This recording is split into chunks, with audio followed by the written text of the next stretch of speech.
Dalam sejarah Jawa, hampir semua raja lahir dari keluarga bangsawan. Mereka mewarisi darah kerajaan, mewarisi kekuasaan, dan dibesarkan untuk memerintah. Tapi guys, di video ini ada satu nama yang berbeda. Dia bukanlah anak raja, bukan keturunan penguasa.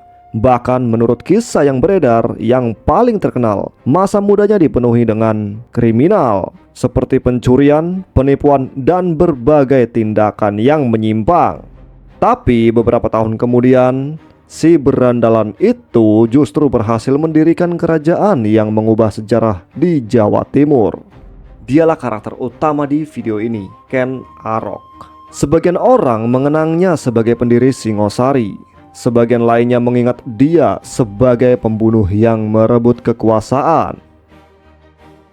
Lalu pertanyaannya, bagaimana bisa seorang berandalan menjadi raja? Dan apakah kisah yang sering kita dengar itu memang benar? Guys, pada awal abad ke-13, Pulau Jawa berada di bawah kekuasaan Kerajaan Kadiri. Kerajaan yang saat itu menjadi salah satu kekuatan terbesar di Nusantara. Saat Kadiri berkuasa, di bawahnya terdapat berbagai daerah bawahan. Salah satunya adalah Tumapel, sebuah wilayah yang terletak di Jawa Timur, kalau sekarang Kota Malang. Tumapel dipimpin oleh Akowu atau penguasa daerah bernama Tulung Ametung. Pada saat itu, daerah ini sangatlah kumuh. Tidak ada yang menganggap Tumapel itu istimewa. Tidak ada yang membayangkan wilayah ini akan melahirkan sebuah dinasti baru. Di tengah situasi itulah muncul seorang pemuda bernama Ken Arok. Sebagian besar hidupnya berasal dari sebuah kitab para raton, atau dalam arti lain adalah sebuah kitab para raja yang memuat sastra Jawa Pertengahan. Nah, kitab itu menjadi sumber sejarah utama berdirinya kerajaan Singosari dan Majapahit. Sumber yang ditulis jauh setelah peristiwa itu terjadi. Menurut kisah tersebut, Ken Arok lahir dari kalangan biasa. Masa mudanya dihabiskan sebagai pengembara. Dia juga berpindah-pindah tempat, ya gelandang gitu.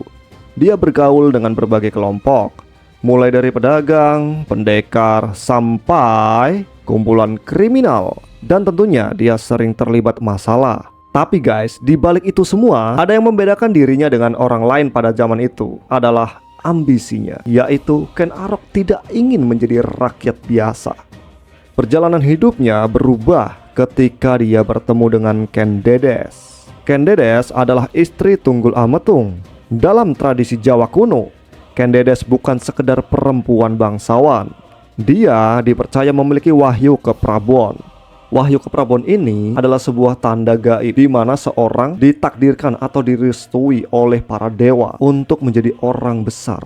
Sebuah tanda spiritual yang dipercaya menandakan bahwa keturunannya akan menjadi raja atau penguasa besar. Dalam legenda yang berkembang, Ken Arok melihat tanda tersebut dan meyakini bahwa masa depan berkaitan dengan Ken Dedes.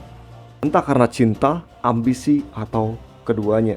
Karena itulah Ken Arok mulai menginginkan sesuatu yang hampir mustahil.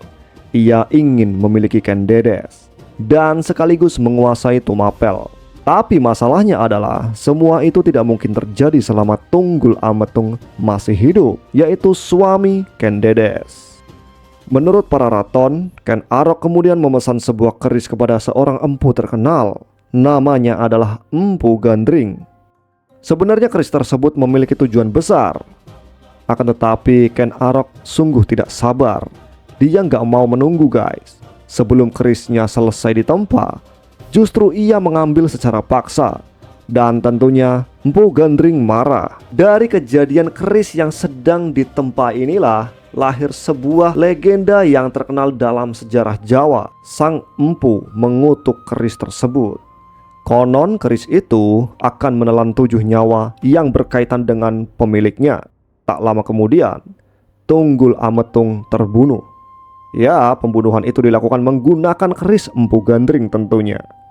Tapi kecurigaan diarahkan kepada orang lain. Ken Arok di situ berhasil lolos. Setelah insiden mematikan itu, dia menikahi Ken Dedes, mengambil alih Tumapel, dan mulai membangun kekuatan politiknya. Tapi Tumapel hanyalah langkah pertama, karena di atas semuanya masih berdiri kerajaan Kadiri, sebuah kerajaan yang jauh lebih kuat, jauh lebih besar, dan jauh lebih berpengalaman dalam pertempuran. Kita masuk ke tahun 1222. Konflik antara Tumapel dan Kadiri mencapai puncaknya di sebuah tempat bernama Ganter. Dua kekuatan itu bertemu di medan perang.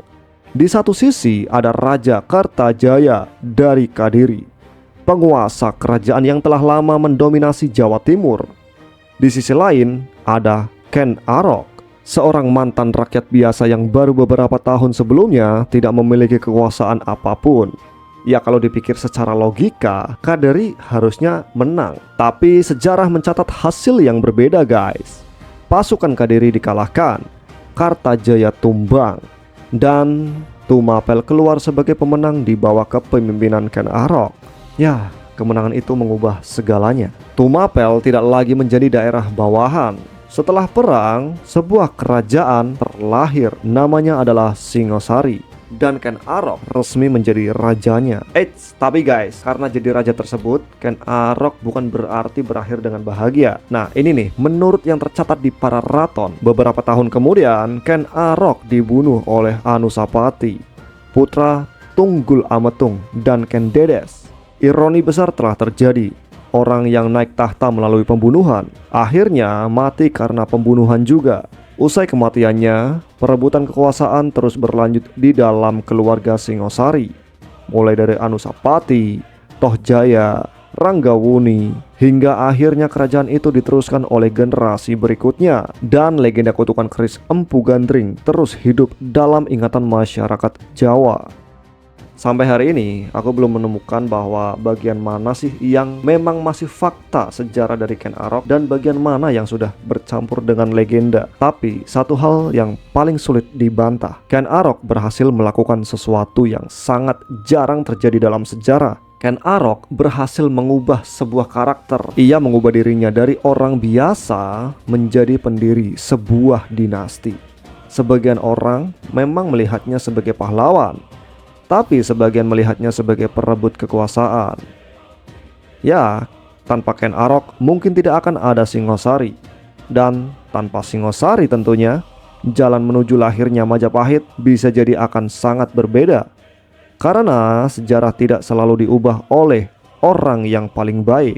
Terkadang sejarah itu bisa diubah oleh orang yang paling berani dalam mengambil keputusan ketika peluang itu muncul.